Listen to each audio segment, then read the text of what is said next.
o problema não está nos cargos comissionados, efetivamente. Né? O problema, hoje, do tamanho da folha é nos cargos efetivos, e tem um problema estrutural, que é mais grave, que a gente precisa debater, que grande parte desses servidores hoje está na inatividade. Né? É aposentado e pensionista.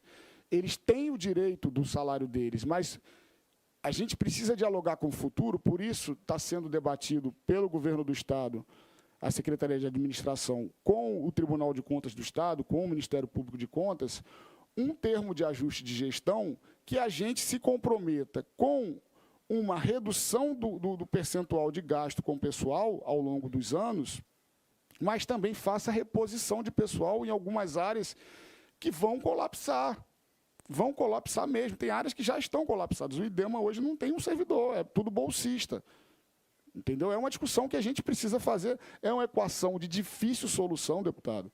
Porque aí você vai perguntar, mas como é que vocês vão contratar se vocês não podem, se vocês já estão acima do gasto do limite legal e vão se comprometer com a redução de gasto com o pessoal?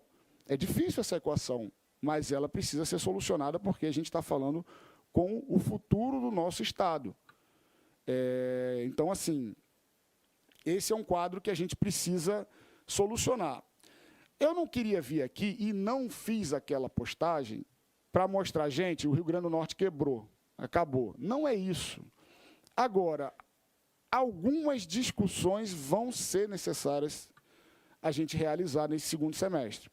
O que nós, né, porque ninguém faz nada sozinho, eu sempre costumo usar a terceira pessoa nas minhas falas, o que a gente está pensando enquanto Fazenda para lidar com esse quadro no segundo semestre. E aqui eu queria, de forma bem tranquila, e eu vou mostrar qual é o nosso planejamento, eu queria tranquilizar os servidores públicos estaduais que nós vamos honrar o 13º dentro desse ano. E vamos fazer isso, vamos honrar o 13º e vamos fazer todo o esforço para que a gente não inicie 2024 com aqueles 200 milhões lá que a gente ficou para 2020, de 2022 para 2023, que complicou toda a execução financeira do Estado em 2023.